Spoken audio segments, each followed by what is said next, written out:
so we'll be done. Bowl this and bowl that. All right, y'all ready to roll? Go ahead. With that second bye week being so close to the first one, I guess. Yeah. How much of a benefit did you see it being? And I guess from a play calling standpoint, offensive standpoint, are there any new things that you kind of add in there with that second? Yeah, it's been good. I mean, it's never. I don't know that I've ever been a part of 2 bye weeks, and it's refreshing. I think a little bit for sure. You get a chance to catch your breath a little bit. Probably did way more self-scouting during the first bye week because really we've just added 2 games, and but I think our season, the way it's gone, different quarterbacks early in the season, trying to figure out what's the best fit for him and our offense. I think that's helped us, and the last couple of weeks, I think we've done a better job of getting in that groove with Jacoby, and I think the bye week gives you a chance to catch your breath and do that, and just kind of self-assess and make sure that we're still doing those things as we move forward. Each week's different when the scheme's different, but at the same time you want to have some continuity for your players, and I think we've worked really hard at trying to keep that. When you first started, the decision to make Jacoby was going to be the starting Yeah. quarterback. You talk about the baseline of where you had to start, and was it a lot of video work early, or just Yeah. what was that baseline? I think with just his late arrival, that was part of it. But I think I mentioned this a couple weeks ago that I think what you saw was when he went from being the third guy to like all of a sudden I'm playing, and I think his sense of urgency increased. I don't know that we approached it any different because we were always trying to get those. Hey, you're one play away. We even talked to our next guys down the line at every position, and then it became reality for him. And I think you saw his sense of urgency where he really pushed and tried to dive into the nuances. He knew the plays, but all the nuances of the play. Hey, first this coverage, what does it look like? This coverage, this pressure, and so forth, and what do we need to get to protection-wise? And I think you've just seen an increase, like I said, an increased sense of urgency with him, and testament to him and how he's tried to prepare each and every week. Chip, Max said that Barlow is hurt again and out for this week, and that you guys are going to try to redshirt Caleb Hood. Yeah.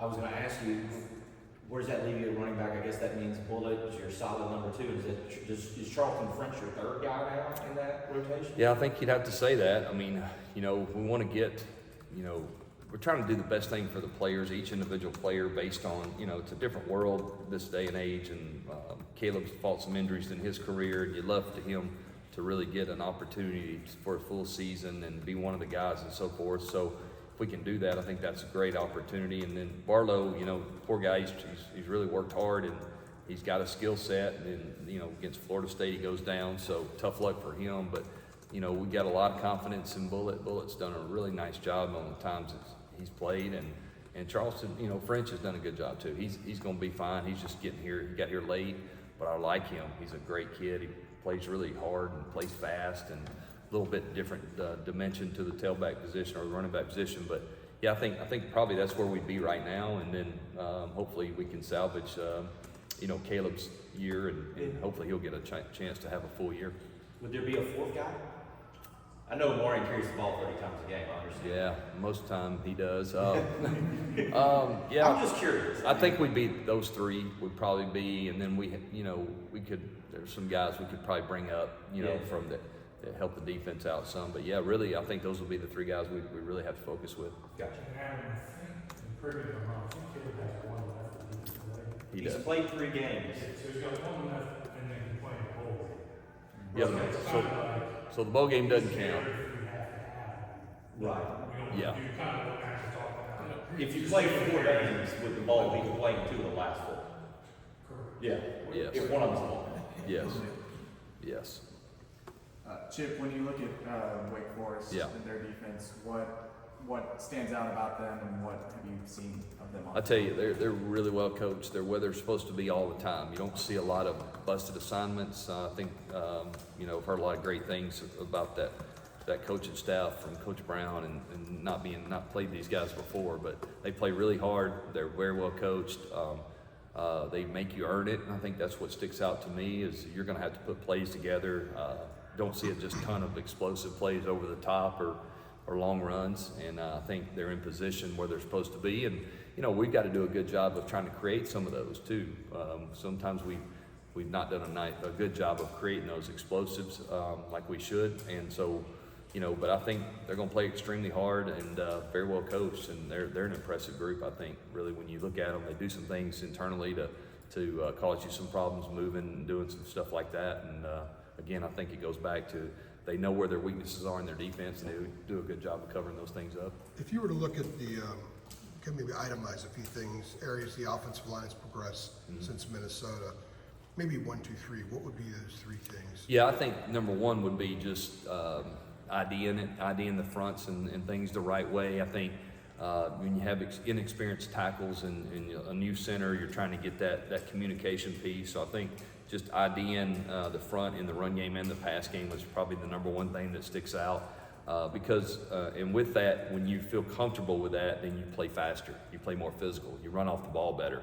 And so I think early on there was probably a little bit, maybe some indecisiveness, which caused them not to play as fast as they can, and they're doing that now. So I think that's better. I think that group, I always believe that O-lines, they gel as a unit the more they play together.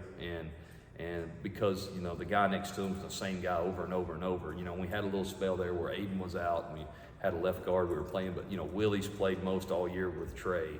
Blasky's played most all year at center next to Willie, and Howard's been our left tackle most all the year. So I think that builds that cohesive unit that you're looking for. And those guys, there's tons of communication in there that maybe the average fan doesn't know about. And it's not just, hey, we're running this play to the right. They've got to make sure they call the combos right and the protections the right way, and who we're IDing as the mic and so forth. And then I just think that group's, the confidence would be the third thing. They have played better because they're more confident in what they're doing. They're more confident in themselves, I think, and I think that's what you see the last couple of weeks is they've played faster, more physical.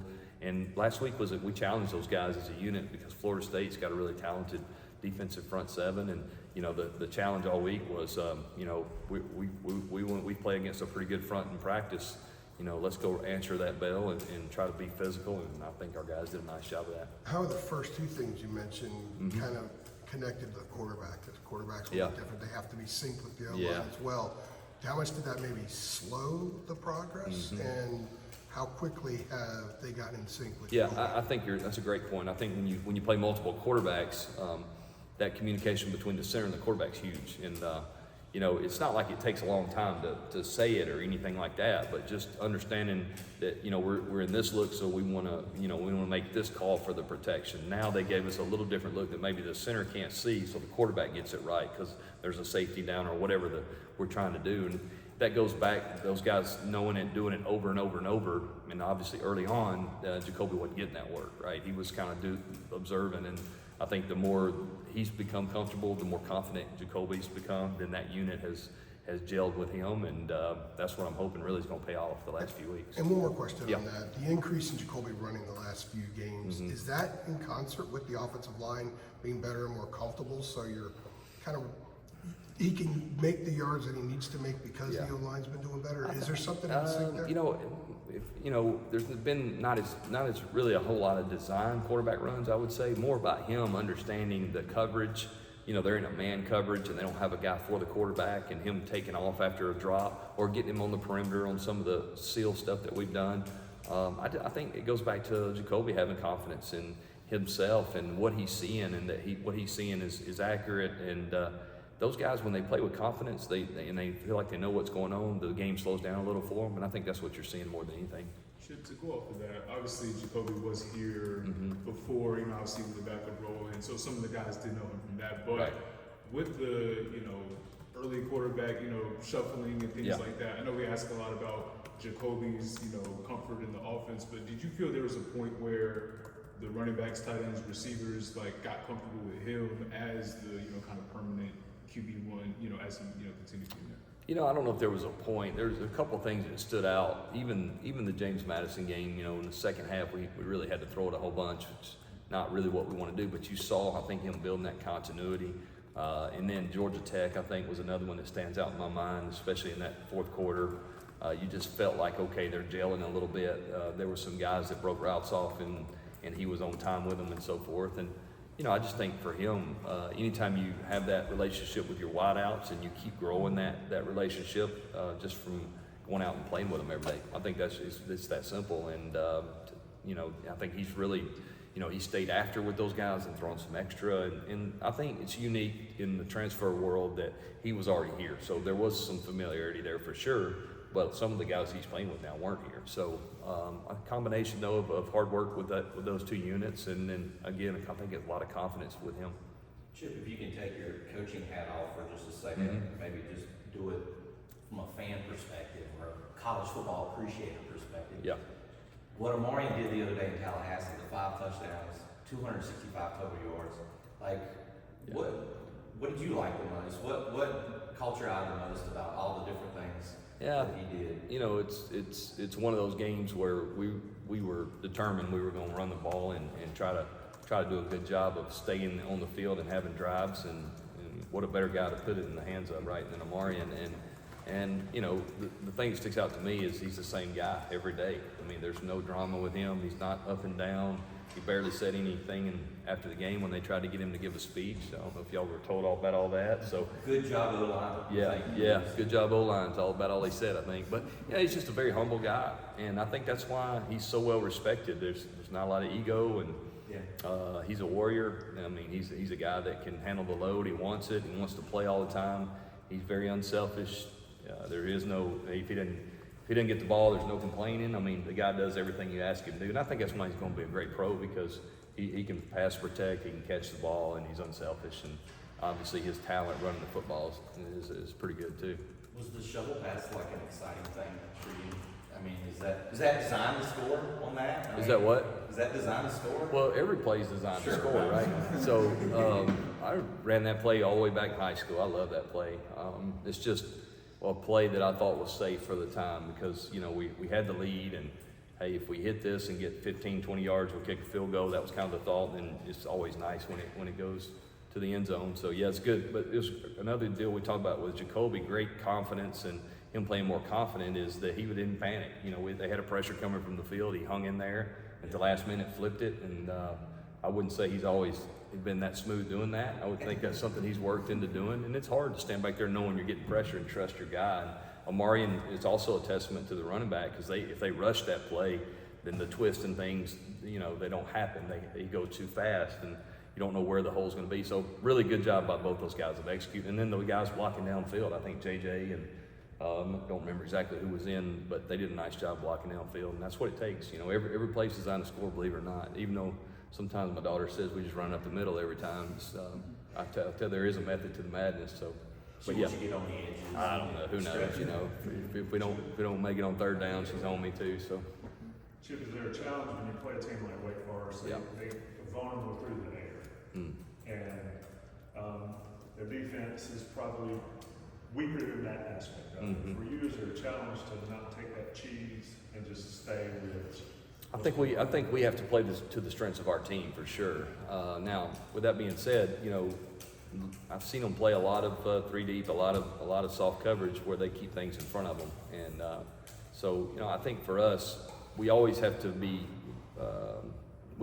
who we are, but at the same time, there are adjustments I think you have to make, and you know, I think we're focused on trying to play to our strengths, and hopefully that fits well with who we're playing. There's always some little things you can tweak each and every week. But yeah, to answer your question, they're really not that temptation. We got to do what's good for our team, and we got to make sure we play to our strengths.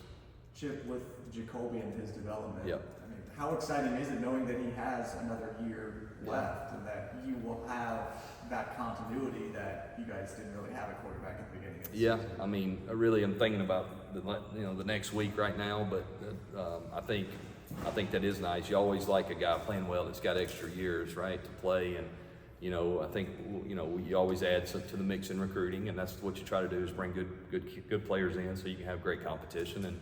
But I think for him, getting some playing time, getting some experience is huge, and I think it will pay off for sure.